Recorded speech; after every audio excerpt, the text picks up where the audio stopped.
Compression member unit का ये third problem है।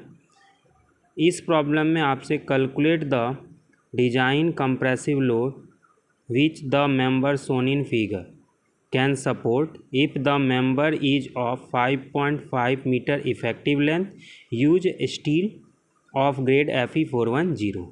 आपका इसमें एक डायग्राम दिया हुआ है और डायग्राम में दो चैनल सेक्शंस दिए हुए हैं ISMC 400 और चैनल सेक्शन जो है वो बैक टू बैक कनेक्टेड है और इसमें आपका एक प्लेट सेक्शन लगा हुआ है। अगर कोई भी चैनल सेक्शन को कंबाइन किया जाता है और एक प्लेट भी ऐड कर दिया जाता है तो इस तरह के सेक्शन का नाम है या मेंबर का नाम है बिल्ट अप मेंबर। इसको बोला जाता है बिल्ट अप मेंबर। इसको हम क्रिएट कर रहे हैं तो हमको क्या करना है, ये जो बिल्ट अप मेंबर दिया हुआ है इसका डिजाइन कंप्रेसिव लोड निकालना। तो हमको गिवन डाटा में पहले क्या करना है,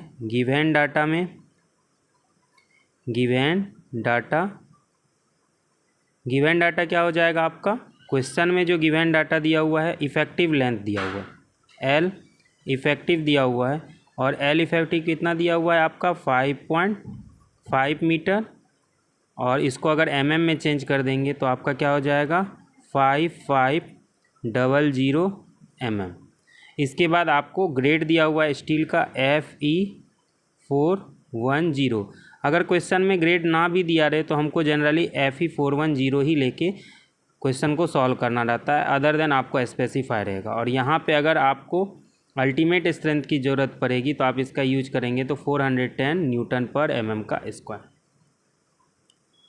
इसमें जो चैनल सेक्शंस आपको दिए गए हैं उस चैनल सेक्शन को आप क्या करेंगे, स्टील टेबल में जाएंगे और स्टील टेबल में चैनल सेक्शन ISMC 400 को ढूंढेंगे। चैनल सेक्शन में चैनल सेक्शन, इसका फुल फॉर्म अगर आप इसको रीड करेंगे तो क्या हो जाएगा, इंडियन स्टैंडर्ड मीडियम चैनल 400। और वेट जो है वो आपका अलग अलग बुक में अलग अलग दिया रहता है तो केजी पर मीटर में अलग होगा। तो केजी पर मीटर में इसको अगर चेंज करना है तो 9.81 से डिवाइड कर लेंगे तो ये केजी पर मीटर में आ जाएगा। तो उस वहाँ पे जो प्रॉपर्टीज होगा आपका एरिया होगा 62.93 सेंटीमीटर में होगा तो उसको आप mm में चेंज कर लेंगे।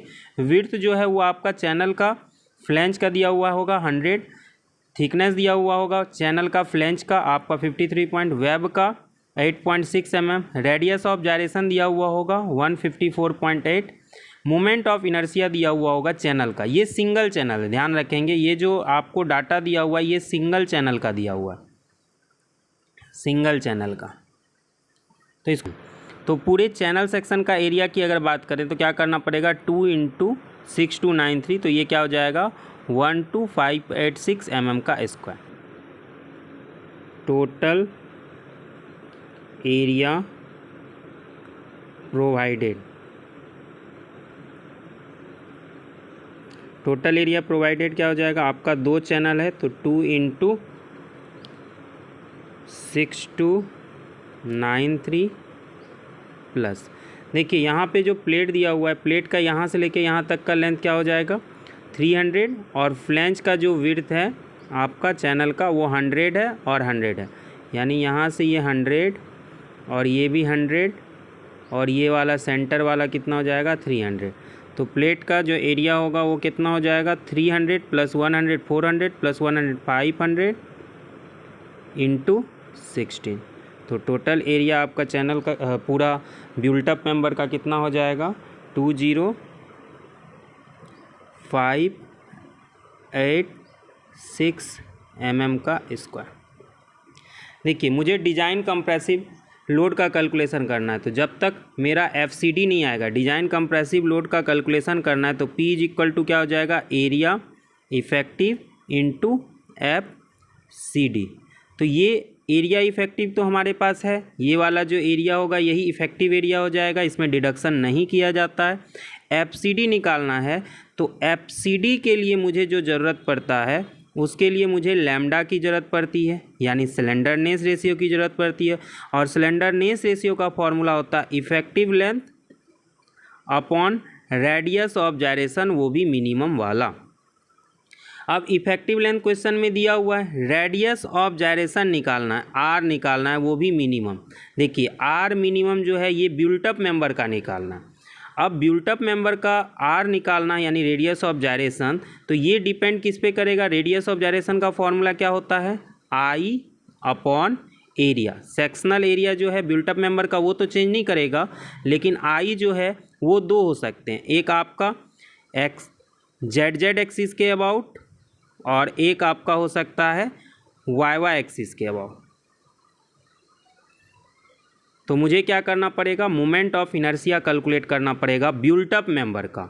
और ये इनर्शिया को कैलकुलेट करना है तो पहले मुझे सेंटर ऑफ ग्रेविटी निकालना पड़ेगा कि आपका जो बिल्ट अप मेंबर है उसका सेंटर ऑफ ग्रेविटी कहाँ पे होगा। और सेंटर ऑफ ग्रेविटी जब पता चल जाएगा तो मुझे ये न्यूट्रल एक्सिस के बारे में पता चल जाएगा कि न्यूट्रल एक्सिस का डिस्टेंस हमारा बेस से कितना है और टॉप से कितना है। डिस्टेंस ऑफ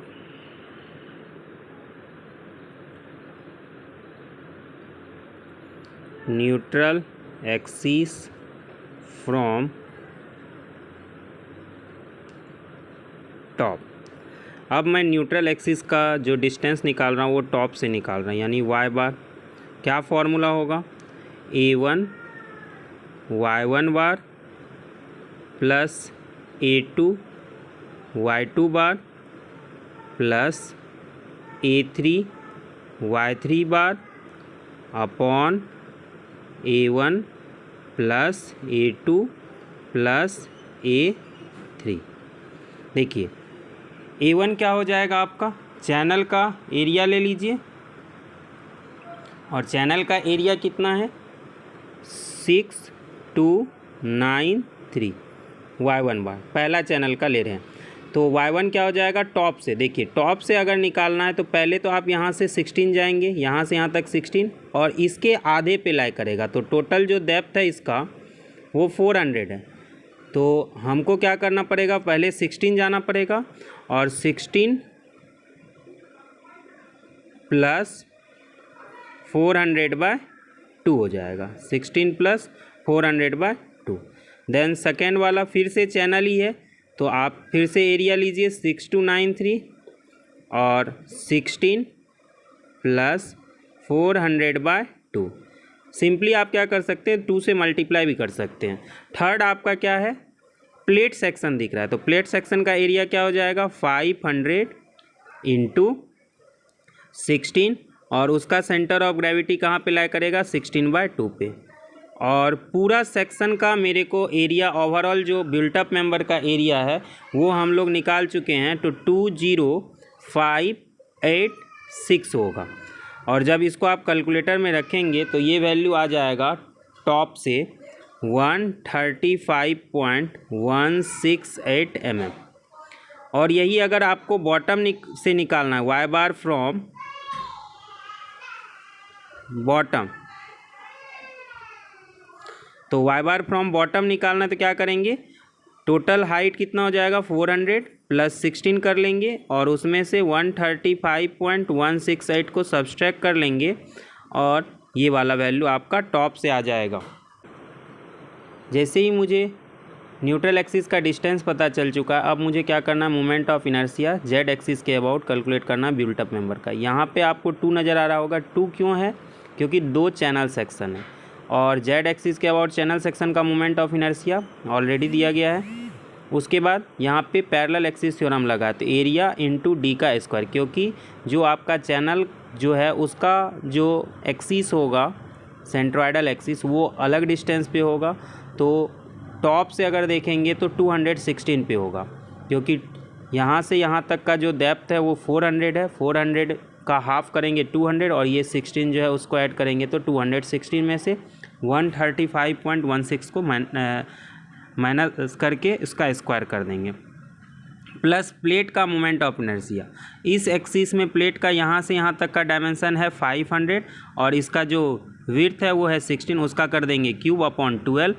उसके बाद इसमें भी पैरेलल एक्सिस थ्योरम लगेगा, क्योंकि यहाँ पे भी रेक्टेंगुलर सेक्शन है और इसका जो एक्सिस होगा वो यहाँ से जाएगा, तो दोनों के बीच गैपिंग बनेगा, तो आप क्या करेंगे 135.168 में से 8 को माइनस करके स्क्वायर कर देंगे, देन आपका moment of inertia Z axis के अबाउट निकल जाएगा। Moment of inertia Y axis के अबाउट क्या हो जाएगा आपका 2 into moment of inertia channel section का वाई एक्सिस के अबाउट क्या है 504.8 इंटू 10⁴, ये सेंटर ऑफ ग्रेविटी के अबाउट है।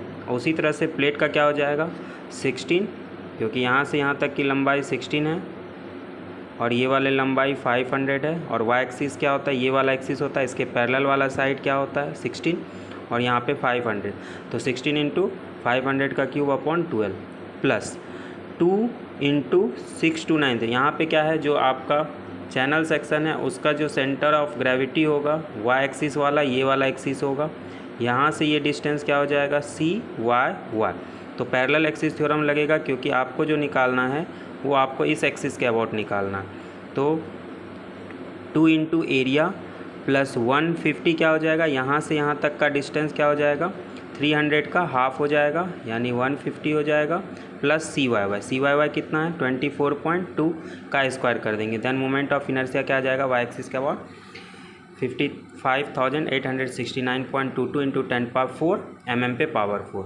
अब दोनों में जो आपका मिनिमम होगा वही इस्तेमाल होगा मिनिमम रेडियस ऑफ जायरेशन निकालने के लिए। दोनों में मिनिमम आपका क्या है जेड एक्सिस के अबाउट है, तो रेडियस ऑफ जायरेशन क्या हो जाएगा square root moment of inertia और टोटल एरिया को आप क्या करेंगे डिवाइड करेंगे, तो क्या हो जाएगा आपका रेडियस ऑफ जायरेशन 157.92 mm। इसके बाद हम क्या करेंगे इफेक्टिव सिलेंडरनेस इसे निकालेंगे, उसका क्या फॉर्मूला होता है effective length upon minimum radius of gyration, then इसका वैल्यू क्या आ जाएगा 34.82। सिलेंडरनेस रेशियो का वैल्यू कितना आया 34.82। तो आपको क्या करना है डिजाइन कंप्रेसिव स्ट्रेस यानी FCD का कैलकुलेशन करना। तो FCD कैसे निकलेगा, आपको क्या करना है कौन सा बकलिंग क्लास ब्यूल्टअप मेंबर के लिए बकलिंग क्लास कौन सा इस्तेमाल होता है, ब्यूल्टअप मेंबर के लिए जो बकलिंग क्लास इस्तेमाल होता है वो कौन सा इस्तेमाल होता है एनी कैसा भी टाइप हो आपका बकलिंग क्लास क्या हो जाएगा C इस्तेमाल होगा। कहाँ पे दिया है पेज नंबर 44 में IS कोड 82। तो आपको क्या करना है कौन से कॉलम में जाना है 250, यानी यील्ड स्ट्रेस जो होता है वो आपका 250 होता है और 34.82 30 और 40 के बीच में लाई करेगा। तो आपको कौन सा वैल्यू लेना है 30 और 40 के बीच में, तो यहाँ पे आप इस तरह से जाएंगे और 250 के सामने वाला वैल्यू है आपका 211 और उसके बाद जो 40 के लिए है वो 198 है, ये 30 के लिए है और ये 40 के लिए। तो हम क्या करेंगे इंटरपोलेशन लगाएंगे। इंटरपोलेशन कैसे लगाते हैं, तो आपका FCD का वैल्यू 211 माइनस दोनों को डिफरेंस कर लीजिए 211 माइनस 198। इसके बाद क्या करेंगे 40 और 30 का डिफरेंस निकाल लेंगे। उसके बाद आपको कैलकुलेट कहाँ पे करना है 34.82 में से 30 को माइनस कर देंगे। यहाँ से आपका FCD का वैल्यू कितना आ जाएगा 204.73 न्यूटन पर mm का स्क्वायर। जैसे ही FCD आ गया आपका डिजाइन कंप्रेसिव स्ट्रेंथ जो है वो क्या होता है एरिया इफेक्टिव इंटू FCD। तो एरिया इफेक्टिव कितना था आपका 20586 को क्या करेंगे 204.73 से मल्टीप्लाई करेंगे, देन फाइनल आंसर जो आएगा आपका in terms of kilo Newton 4214.6 kilo Newton आपका फाइनल आंसर आएगा।